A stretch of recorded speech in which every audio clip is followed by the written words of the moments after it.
If you're looking for a new scone recipe to put on your table Christmas morning, I have a great recipe to share with you. The recipe is for cranberry orange sourdough discard scones.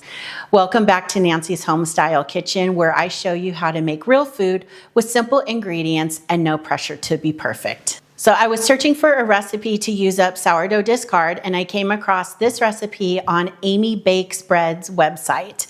And I'm pretty much following the recipe with the exception of I'm gonna add some toasted chopped pecans, and I'm gonna use vanilla bean paste instead of vanilla extract. What I'm gonna do today is I'm just gonna take you along, and as I add each ingredient, I'll tell you exactly what the ingredient is and the measurements. And as always, everything will be listed in the description box below. For me, cranberries can be a little overpowering, so what I really like about this recipe is it calls for just the right amount of chopped cranberries. It has zest of an orange, chopped toasted pecans, and it gives me a reason and a way to use up some of my sourdough discard. So first things first, get your oven preheated to 425 degrees, and then I have a baking sheet back here with a piece of parchment paper. So that is all we're gonna need as far as preparing the oven and the baking dish. So the next step is to put together the dry ingredients. And the first thing we're gonna add is all-purpose flour, and you just need 2.5 cups. So I kind of just loosen it here. I don't want to pack it tightly like you do brown sugar. You want your flour just to be loose. And if you want to measure it, this is equal to 380 grams.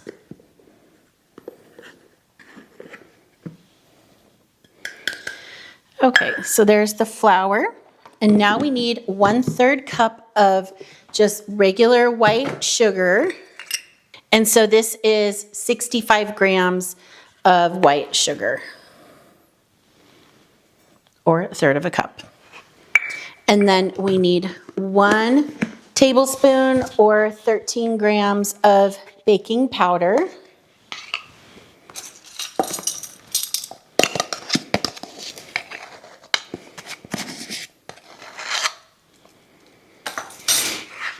And then finally 4 grams or 3/4 of a teaspoon of salt.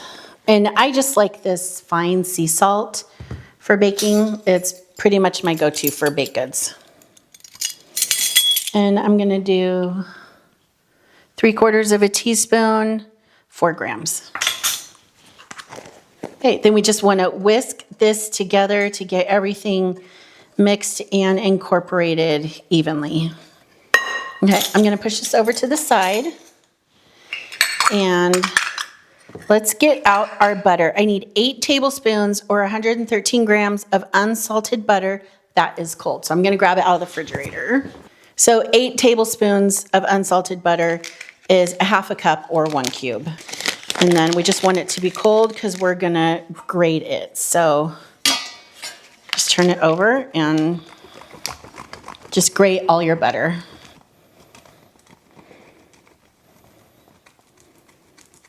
Okay, so here is our 8 tablespoons of unsalted butter that is grated, and we're gonna add that to the flour mixture. I'm gonna get my bench scraper to scrape and get all of that in here. Okay, now I don't wanna go in with my whisk because this butter will just stick all in the whisk. So what I'm gonna do is just toss it with a spatula, and we're just getting the butter coated with the flour. So it should just look lumpy, but make sure you get all that butter coated in flour. So that's what it should look like. Okay, then we are going to add in the cranberries. So in my food processor bowl, I just put a cup of cranberries in there and pulsed them till they were chopped up.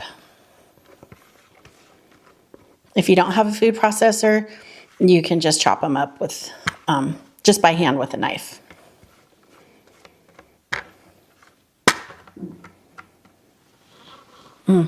Smells good. Okay, and just like the butter, we just want to toss the cranberries around the flour and butter mixture just to get everything nice and coated with the flour, the sugar, the baking powder, and the salt. Okay, now Amy's next step talks about mixing all the wet ingredients. So I'm gonna put this to the side. Okay, so we need sourdough discard, eggs, heavy cream, milk, vanilla, orange zest. I should say the 1 cup of cranberries, if you're measuring, that's 100 grams. So now we're gonna go in with 120 grams or 1/2 cup of sourdough discard.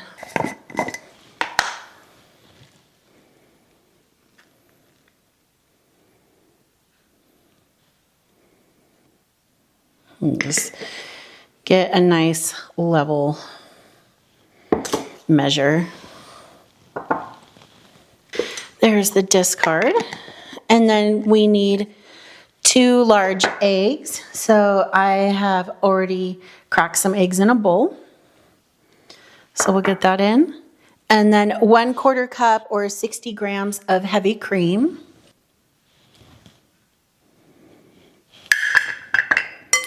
3 tablespoons of milk.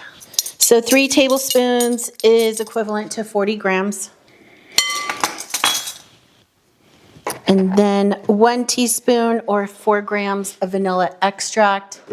I prefer baking with vanilla bean paste. So when 1 tablespoon, 4 grams, I'm just gonna eyeball it. I think there's more flavor in the paste, so that's why I use it. Then the zest from 1 orange. So I'm gonna use my microplane, which is one of my favorite kitchen tools and something I use almost daily. I feel like I use it all the time.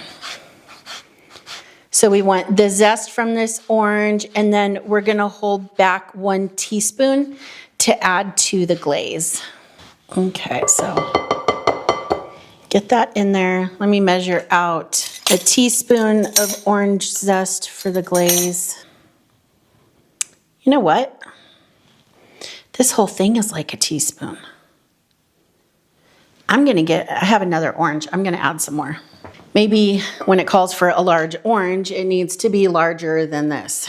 But I'm just gonna grate some more zest because I really want this to have that orange flavor. Not just in the glaze, but in the scone. So there, now I feel like I have at least a teaspoon of orange zest in the wet mixture, as well as a teaspoon reserved for the glaze. I feel better about that. Amy says add a small squeeze of fresh orange juice if desired. So let's do that. And I'm gonna use this because I don't want to get seeds in there. And I think I'm just gonna do half an orange, because I don't want to change the consistency too much by having a lot of added moisture. But a splash, maybe 2 teaspoons. So let's whisk that together. Oh my gosh, it smells so good. You can really smell the orange. Okay, and we want to get these wet ingredients whisked together really well, because once we mix it into the flour mixture, we don't want to do too much to it. So let me clean this off, and then I'll be right back for the next step.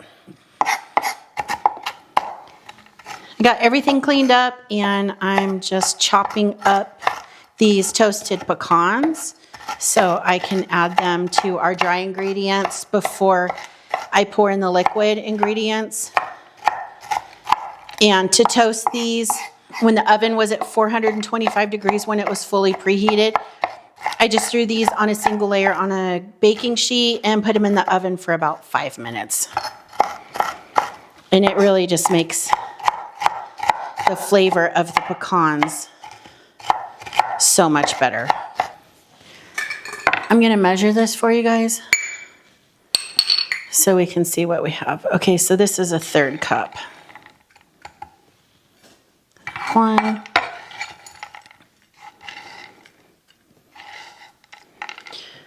So that's 2/3 cup. toss that around. I think that's gonna be plenty. I don't want it to be too much because I really don't want any of that flavor to take away from the cranberries or the orange. So my addition to Amy's recipe, 2/3 cup of chopped pecans. Okay, lastly, we just need to dump the wet ingredients into the dry. Just gonna go like this.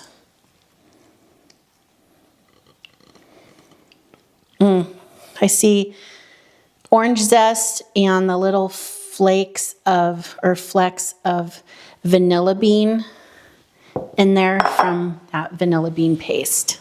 And then the recipe says just use a fork or a spoon to toss it. And all we're trying to do is make sure that there is no more dry spots of flour in the bowl. She cautions about over mixing, so we don't want to do that. And if it's too dry, she says just to go back and add a little milk or cream, just so we make sure there's nothing left in the bowl. But all these little pockets of chilled grated butter is really gonna make the scones just so nice and the perfect texture. So I'm gonna go in with my spatula just to make sure that I'm scraping up the flour from the bottom, and that when I go to dump this out, I don't have like a couple of tablespoons left of flour at the bottom of the bowl. And I hope you can see this on the camera, but can you see all the flecks of butter, and there's cranberry and the nuts in there? That is what not over mixing it looks like.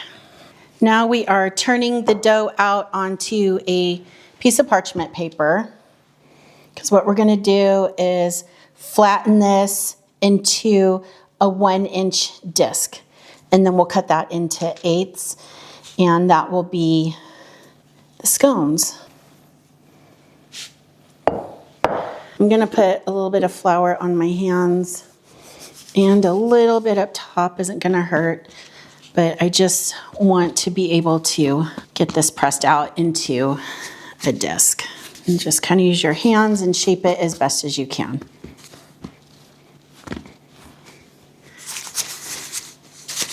And what I like about scones is every single one looks different. You know, they don't have to be perfect. And I haven't overworked the dough to the point where it is, I can still see all the flecks of butter, the orange zest, the cranberries. Okay, let's cut it into 1/8. And then just cut each of the quarters in 2. And then you're gonna have 8 scones.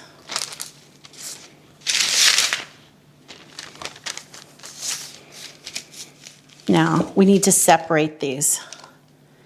So just grab one at a time and separate them on your sheet of parchment paper.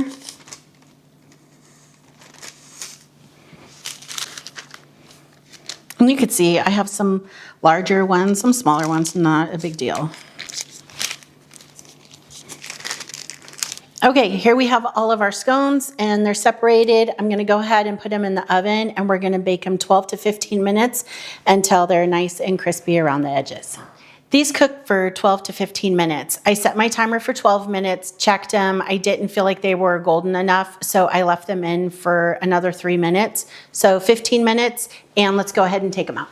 You can see they have a nice golden brown color. So I'm just gonna set these back here and let them cool. And the last thing we have to do is make the glaze.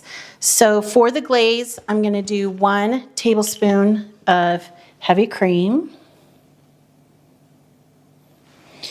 to 1 cup of powdered sugar. It's 120 grams. Then I'm gonna do 2 tablespoons of orange juice.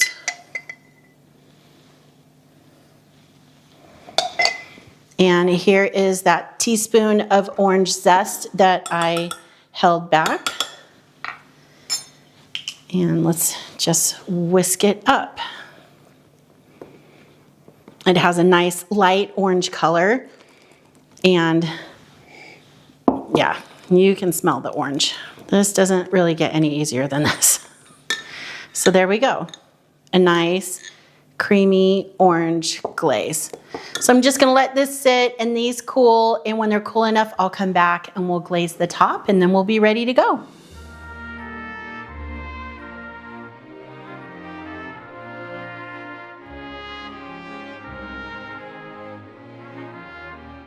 So now that they're all glazed, and we're just gonna put them on this little display pedestal. And you can see they kind of vary in size, but I am not bothered by it at all. It just goes to show that this is definitely something that is homemade. And it still tastes the same. So here are our cranberry orange sourdough discard scones with added toasted pecans. And here we have 8 cranberry orange scones with this nice orange glaze. Let's give it a try. You see the cranberries in there?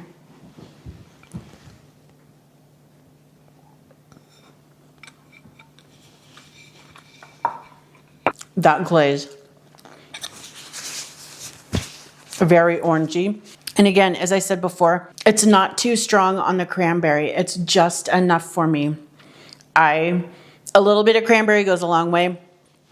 And this just has that nice subtle cranberry flavor. And the orange is subtle enough. I think they balance each other very, very well. And then you get the little bits of the toasted pecans. This is a great recipe. You could also take this base and change it up and make a savory scone, like a bacon and cheddar or cheddar and herb. You could even play around and do kind of like a pizza scone, maybe just throw in some pepperoni, some mozzarella cheese, some sun-dried tomatoes.